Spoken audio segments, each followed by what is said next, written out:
Kita menghadirkan narasumber yang bertindak positif, mudah-mudahan menginspirasi, ya kan? Mudah-mudahan orang bisa mencontoh kebaikan.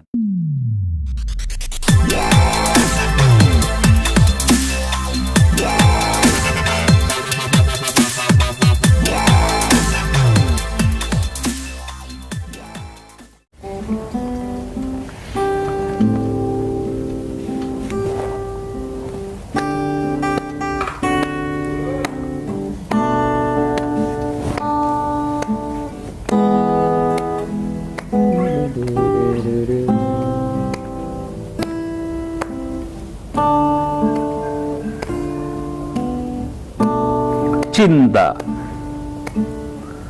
bukan karena kelembutan tanganmu yang membuatku terus tertarik untuk bertemu kamu. Bukan pula karena bening matamu yang membuatku aku ingin selalu menatap wajahmu. Bukan juga lantaran ikal rambutmu yang membuat hatiku terjerat di hatimu. Yang aku rasakan adalah rindu. Rindu yang terus tanpa ada jedanya. Bahkan di saat kau berada di sampingku, hatiku tetap rindu. Pertemuan pun tak sanggup memadamkan api rindu.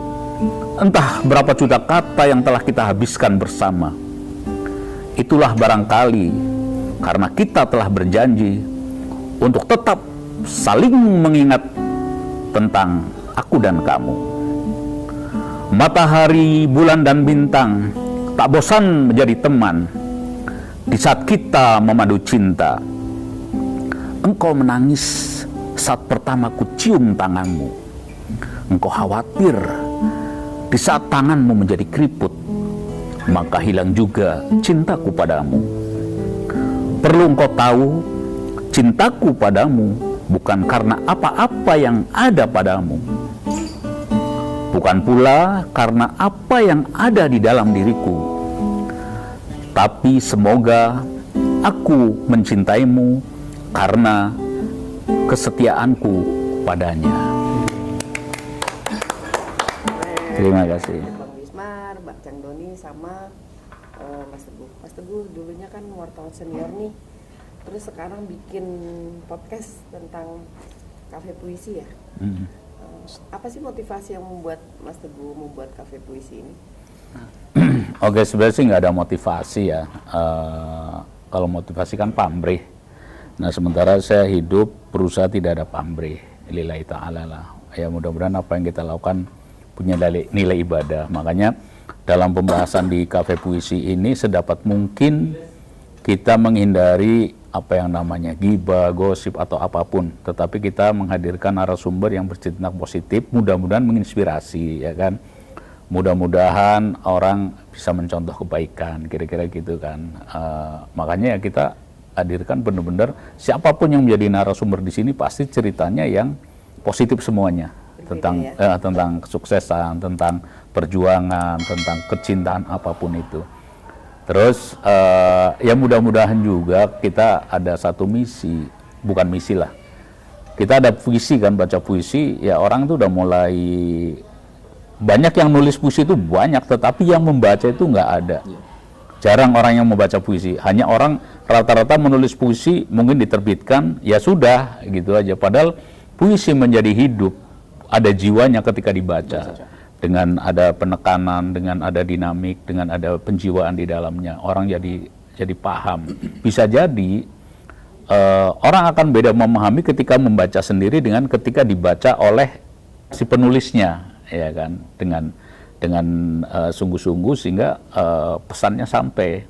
Nah, kembali alasan membuat ini sebenarnya kita udah pernah bikin dengan Bisumar juga, namanya Puisi Pagi. Konsepnya hampir sama ya konsepnya, dan itu udah monetis. Cuma ya kita akhirnya oke, itu udah tutup, kita buka yang baru lagi dengan tema yang kurang lebih sama ya bisa. Ya, hampir sama. Hampir sama. Kalau dulu di Puisi Pagi itu karena kita tayang tiap jam 6 pagi setiap hari. Setiap upload setiap pagi, upload setiap pagi. Mengejar berita-berita yang viral. Oh iya, tema-tema yang diangkat adalah yang lagi viral dan yang lagi jadi bahan pembicaraan. Itu di bidang politik, di bidang sosial, di bidang pendidikan, di bidang apapun, tapi yang lagi viral. Nah kalau ini enggak, kita hal-hal yang memang seharusnya menjadi viral. Jadi mungkin yang kita angkat nggak viral, tetapi harusnya inilah yang kira-kira viral. Kayak contohnya hari ini kita mendatangkan Miss Ayu. Miss Ayu itu kenapa kita tertarik untuk angkat, karena itu menjadi contoh yang baik. Dia orang yang punya nasionalisme tinggi, ya kan. Terus juga dia ikut berperan sehingga K-pop dan drakor menjadi sangat populer di Indonesia. Salah satunya kinerja beliau menjadi translator loh, sehingga orang bisa tahu jalan cerita Korea ya karena jasa si translator. Tentu bukan hanya dia seorang, tetapi dia salah satu yang mengawali sehingga menjadi sangat populer gitu. Nah, cukup unik juga podcastnya, ada puisinya ya. Jadi mungkin akan mengedukasi bahwa generasi muda tidak melupakan puisi mungkin ya. Iya. Terus untuk perkembangan selanjutnya, apakah nanti dari kafe puisi ini akan mendatangkan anak-anak muda yang akan mengetahui sejarah-sejarah nasional atau sejarah Indonesia mungkin? Kita pernah menghadirkan narasumber namanya Pak Sodaras. Beliau itu memang pakar di bidang Bung Karno. Jadi makanya harusnya hari ini beliau hadir, cuma ada tugas yang lain, tapi mungkin next minggu depan kita akan hadirkan. Jadi kalau mau bertanya tentang Bung Karno, seluruh Indonesia ya sama Pak Sodaras. Dia satu-satunya orang yang paham Bung Karno. Kenapa satu-satunya? Karena yang lain-lainnya udah banyak yang meninggal, yang menekuni tentang Bung Karno dari kecil sampai jadi presiden sampai wafatnya Pak Sodaras. Dia udah menulis buku belasan, sehingga kalau misalnya kita tanya, Pak Roso, ibaratnya itu kayak ensiklopedianya Bung Karno lah. Tahun kapan Bung Karno misalnya khitan, kapan sekolah SD, kapan nggak ada SD ya, SR dulu ya, atau mungkin SR belum ada, sekolahnya Belanda ya, sekolahnya Belanda. Jadi itu ini misalnya kita mau bahas tentang Bung Karno. Ketika kita bahas tentang puisi, kemarin kita hadirin bintang tamu namanya Mas Arif ya. Arif Joko Wicaksono. Dia pakar juga di bidang kepenyairan. Dia udah nulis buku belasan juga. Jadi kita menghadirkan narasumber yang mudah-mudahan punya kapasitas yang mumpuni di bidangnya. Sehingga yang nonton Kafe Puisi itu benar-benar dapat informasi dari orang yang benar-benar punya kapasitas untuk bicara tentang puisi, untuk bicara tentang sastra, dan beliau juga dosen gitu loh. Jadi kenapa saya anggap dia penyair? Dari SMA sudah nulis puisi dan dihonori nama media gitu loh. Artinya dia benar-benar, bahkan untuk sekolah waktu di SMP SMA itu dari honor menulis puisi. Itu udah penyair banget itu. Gitu. Oh, terus apakah ada kafe puisi ini hanya fokus di satu satu tema atau banyak, misalkan tentang kesehatan kah, tentang anak-anak muda sekarang yang kemarin yang banyak cerita lagi viral masalah anak-anak muda Citayam lah ya, atau seperti apa gitu? Iya, jadi kita itu nggak membatasi diri untuk membahas apa. Ya mungkin next kita bisa juga membahas SCBD ya, itu yang lagi Sudirman, Citayam, Bojonggede dan Depok itu ya, bisa jadi.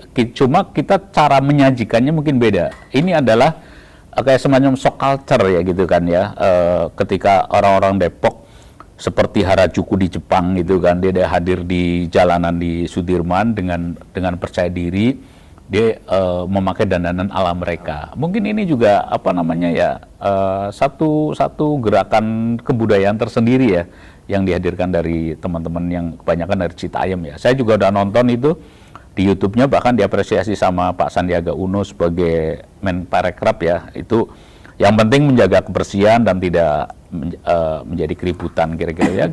Kita support lah sejauh itu. Dan nyatanya mereka tuh hadir tuh rata-rata bikin konten karena ngelihat Jakarta udah rapi, bagus ya, sudut pojok-pojoknya bisa dijadikan untuk konten istilahnya gitu. Ya itu nggak apa-apa juga. Nah makanya Kafe Puisi itu tidak mau terjebak oleh kata-kata viral itu sendiri. Iya. Salah satu contohnya mungkin kita pernah bahas narasumber korban investasi bodong. Investasi bodong. Ya, walaupun sudah agak Lama, Beritanya tidak agak lama, iya. dalam. Tapi kita bukan bahas karena dia lagi viral, tapi apa sih apa namanya ilmu- Bahayanya di mana? bahayanya Biar di- masyarakat yang di- paham. Biar masyarakat paham. gitu. Dan juga kita juga pernah menghadirkan anak-anak kecil. Anak-anak kecil. Umur 9 tahun, 7 tahun udah bisa nulis puisi, udah mau baca puisi dan Bisa. berani. Berani. Itu juga Nah, kayak patut gitu. diapresiasi kayak gitu-gitu.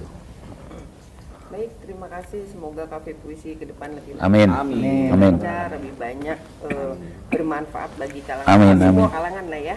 Saksikan terus Cafe Puisi di channel YouTube Cafe Puisi setiap Selasa dan Jumat. Salam Puisi Indonesia. Assalamualaikum.